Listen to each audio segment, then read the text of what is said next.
है कि पाकिस्तान इस साल 14 अगस्त के लिए 40 करोड़ रुपया लगा के तकरीबन 500 फीट लंबा फ्लैग बनाने जा रहे हैं। नमस्कार दोस्तों, स्वागत है आप सबका एक बार फिर से हमारे YouTube channel react for fun में। इकोनॉमिक क्राइसिस में फंसा पाकिस्तान महीनों की कोशिश के बाद IMF से $3 बिलियन का लोन लेने में कामयाब हुआ, पर उस पैसों से उसकी इकोनॉमी कैसे सुधरेगी ये सोचने के बजाय वो इंडिपेंडेंस डे पे 500 फीट लंबा फ्लैग लाहौर में लगाने के लिए 40 करोड़ पाकिस्तानी रुपए खर्चा करने का सोच रहे हैं। इसके ऊपर पाकिस्तानी पब्लिक का क्या रिएक्शन है, आइए वो देखते हैं। उससे पहले एक रिक्वेस्ट है कि हमारे चैनल को सब्सक्राइब कर दें, वीडियो को लाइक और शेयर करें। अगर हिंदुस्तान ने एक बड़ा परचम अपना बनाया, तिरंगा, उस इंडिया ने एक पैनी किसी से नहीं ली। ठीक है। हमने IMF से लिया, हमने किंगडम ऑफ सऊदी अरेबिया से लिया, हमने चाइना से लिया। बहुत से ममालिक में हमारी रिक्वेस्ट पड़ी है कि हमारे लोग भूख से मारे जा रहे हैं। ऐसे ही है। सैलाब ने बड़ी तबाही मचाई है, मजीद सैलाब आ रहे हैं। हमारे रिजर्वर गिर गए हैं।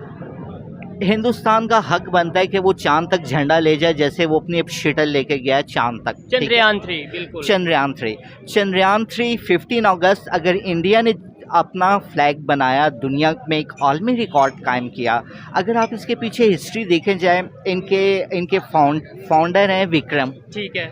सर विक्रम ने इंडियन स्पेस प्रोग्राम की बेस उन्होंने बनाई थी। 15 अगस्त 1969 को 15 अगस्त the liberty day, the independence day, the freedom day of the India. ठीक है। इस दिन उन्होंने ये फ्लैग बनाया। और इससे पहले इंडिया 83 टाइम्स वो ये ट्राई कर चुका है, उसके मिशन जा चुके हैं। जबकि हम अब पाकिस्तान को कंपेयर करेंगे, फ्लैग को हम साइड पे रखते हैं। हमारा था स्पार्को। ठीक है। बदर ए हमने बनाया, बदर भी बनाया, वो दोनों को पता नहीं लगा आज तक गए कहाँ हैं। 2018 में PRSS-1 चाइना से हमने अपना एक शटल भेजा, जिसकी कोई प्रोग्रेस अभी तक मौजूद नहीं है। तो रहने दो फिर। अपना सा फ्लैग नरेंद्र मोदी साहब ने लगाया हुआ है। आज बुर्ज खलीफा पे उनका फ्लैग लहराया गया। ठीक है, उनकी अपनी फोटो भी लगाई गई और सिग्नेचर किए गए हैं कि हिंदुस्तान यहाँ पे ट्रेड अपनी करेंसी में करेगा। ऐसे ही है। It is unbelievable but it is reality. ये सच है कि हिंदुस्तान साइन करके आ रहा है। उनका फ्रांस का दौरा देखें, उन्होंने जो विजिट किया, फ्रेंच गवर्नमेंट ने उन्हें क्या अवार्ड दिया। वो ऑस्ट्रेलिया गए, वो USA गए, यूनाइटेड स्टेट ऑफ अमेरिका गए, उसके बाद UAE गए, इजिप्ट गए। हर जगह उन्होंने जाके क्या बात कही? उन्होंने इकोनॉमिक की बात की, उन्होंने टाई की बात की कि we are bind in the tie with brotherhood. बात तो सही है। अब यहाँ पावर को छेड़ा जा रहा है। इसमें 3 चीज़ें, ये अपील मोस्ट डेंजरस है। मैं आपको बता रहा हूँ, ये मोस्ट डेंजरस है पाकिस्तान के लिए। इंडिया में सुप्रीम कोर्ट के कितने जजेस हैं? 33। ठीक है। यहाँ पे 5 बैठे हैं। 1973 में 13 जजेस, इंडिया की तारीख का सबसे बड़ा लार्जर बेंच था, फुल बेंच था। ठीक है, जिसमें 13 जजेस बैठे हैं।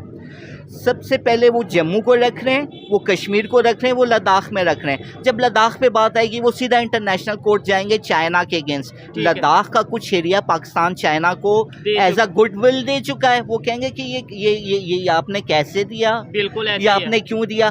तो आर्मी चीफ भागे 1995 में ईरान से। हमने with the mutual consent, with the free consent, we were enter into agreement और contract for the gas pipeline. ठीक है। 1995 में। आज ईरान तैयारी कर रहा है, आपको थ्रेट कर रहा है कि मैं इंटरनेशनल कोर्ट में आपके अगेंस्ट जाऊंगा। बिल्कुल। अगर ये प्रोजेक्ट आपने पूरा ना किया, $18 बिलियन का जो फाइन करेगा। सर कुलभूषण यादव का केस ऑलरेडी वहाँ पे पड़ा है। ईरान ऑलरेडी जाना चाह रहा है। वो कुलभूषण यादव ने जितना टाइम गुजारा ईरान में मुबारक पटेल के नाम से, ईरान ने कोई एविडेंस नहीं दी। अब ये जा रहे हैं कि लद्दाख का मैटर उठेगा। इतना प्रेशर पाकिस्तान के लिए इंटरनेशनल कोर्ट्स में ना बनाए। तू तो गया बेटे।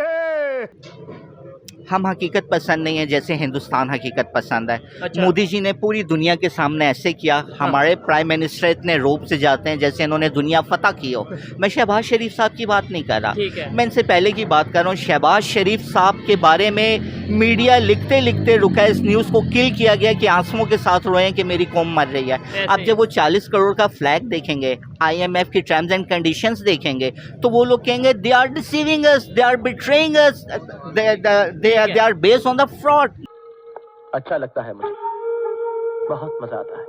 आपने सिर्फ एक चीज़ पेश की है उन्हें, आपने कहा no guarantee, no warranty, no true, no contract, no agreement, हर चीज़ को साइड पे रखिए। आपने हाथ जोड़े हैं। We are demanding on the humanitarian basis, हम इंसानी बुनियादों पे मांग रहे हैं। आप 40 करोड़ का झंडा बना रहे हैं। आर्मी चीफ हैरान बैठिए, उनके आर्मी चीफ की मिन्नत से माजत करें कि प्लीज़ आप ये पाइपलाइन के उसमें ना जाएं।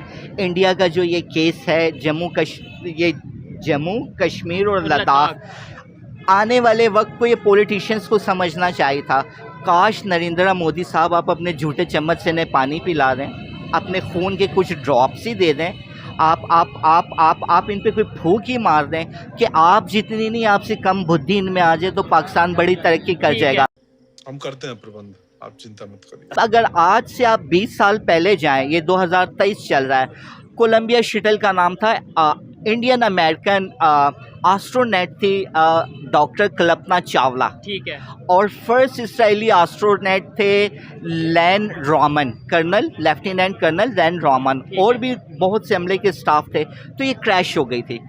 तब से इंडियंस को ये जुनून था कि हमारी एक एस्ट्रोनॉट मारी गई है, कोलंबिया नहीं ले जा सका, इंडिया से हमारा शटल जाएगा। आज देखें उनका मून क्राफ्ट अगर देखें, हाथ से बनाई हुई चीज़, दस्तकारी, ये जाहिर करती चाइना ने नहीं बनाया, अमेरिका ने नहीं बनाया, जापान ने नहीं बनाया, ये इंडिया ने खुद बनाया। Thanks, love you. आज हिंदुस्तान ने पूरी दुनिया को एक मैसेज दिया है, वो आपके लिए सरप्राइज होगा, आपके व्यूवर्स के लिए सरप्राइज होगा कि यूरेनियम जो है, यूरेनियम हम न्यूक्लियर बॉम्ब्स, न्यूक्लियर मिसाइल जिसे परमाणु हथियार कहते हैं, उनके लिए तैयार नहीं करे, बल्कि इसका मटेरियल उसमें तैयार किया गया है। यूरेनियम बना tank United state of America ने इराक में यूज़ किया था, जिसे रॉकेट मारे जाते थे, कुछ नहीं हुआ। वहाँ से सदाम की जितनी फोर्सेस थी उनका हौसला पस्त हुआ, वो डिस्करेज हुए। आज हिंदुस्तान ने साबित किया कि हमने यूरेनियम से ऐसे पार्ट्स बनाए हैं जिन पे किसी दर्जा हरारत का, किसी किस्म की हीट का असर नहीं होगा। हिंदुस्तान बहुत आगे चला गया, शायद चाइना को पिछाड़ जाए। अरे बस कर, रुलाएगा क्या? इंडिया का GDP जो है वो ट्रिलियंस US में चला गया। कहाँ? Trillions approximately $4 trillion. पाकिस्तान का मिलियन बिलियन, बल्कि मुझे कहते हुए शर्म आ रही है कि मैं यहाँ बैठा हुआ हूँ, लेकिन इंसान को रियलिस्टिक होना चाहिए। अगर मैं बीमार हूँ, India you are our doctor, you are our psychiatrist, हम नफ्सियाती मरीज़ बन गए, हम बीमार हो गए। हिंदुस्तानी कौम, आपको भगवान का वास्ता है, क्षमा कीजिए, हम पे कृपा कीजिए, हमें समझाइए, हमें सुधारिए, हमें सीधा रास्ता दिखाइए, हमसे हाथ मिलाइए। यहाँ पे जो लोग बैठते हैं, ना जाने उन्हें रकम कहाँ से मिलती है, उन्हें ये इंस्ट्रूमेंट कहाँ से मिलते हैं। वो कहते हैं नहीं जी हम दुनिया के साथ मिल जाएंगे, हम हिंदुस्तान के साथ मिलना नहीं चाहते।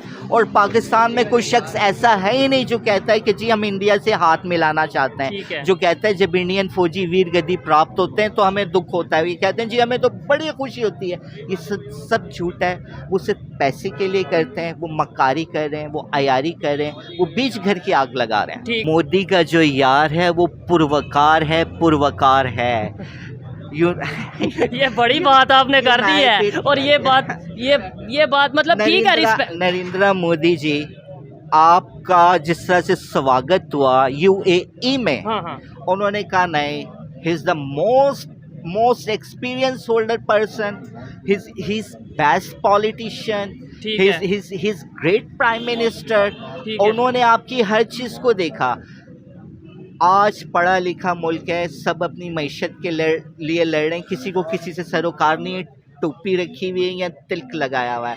लोगों को फ्रूटफुल ट्री चाहिए, जिन दरख्तों पे फल नहीं होता काट के जला दिए जाते हैं। हम भी इस नहज पे आ गए कि काट दिए जाए और जला दिए जाए। शाबाश बेटा, बहुत बढ़िया। इंडिया के कॉन्स्टिट्यूशन ने तमाम रिलीजियस बुक और रिलीजन्स को सल्यूट किया।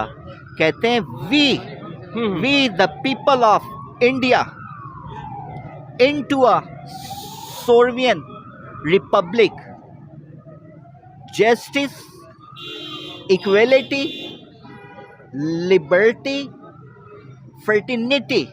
उन्होंने ये बात की, कहा we are secular, we are social, we are democratic. उन्होंने कहीं से नहीं कहा we are the religious state. Hindustan की कामयाबी के पीछे इंडिया के कॉन्स्टिट्यूशन का प्रीएम्बल है। मैंने थोड़ी देर पहले 370 की बात की है कि इंडिया जम्मू कश्मीर की बात नहीं कर रहा। ये केस जो ओपन हुआ है इंटरनेशनल कोर्ट के लिए हुआ है, ये लद्दाख के लिए हुआ है, जहां पाकिस्तान को बुलाया जाएगा कि अगर आप कहते थे कश्मीर को खुद मुख्तारी दें, आपने ये सब किस हैसियत में चाइना को दिया है? सर जी, उस शख्स ने 7 साल मुबारक पटेल के नाम से ईरान में गुजारे, तेहरान में गुजारे। वो गोल्ड स्मिथ था, वो गोल्ड का कारोबार किया करता था। ईरान ने डिनाई किया, हमारे मुल्क में आया ही नहीं।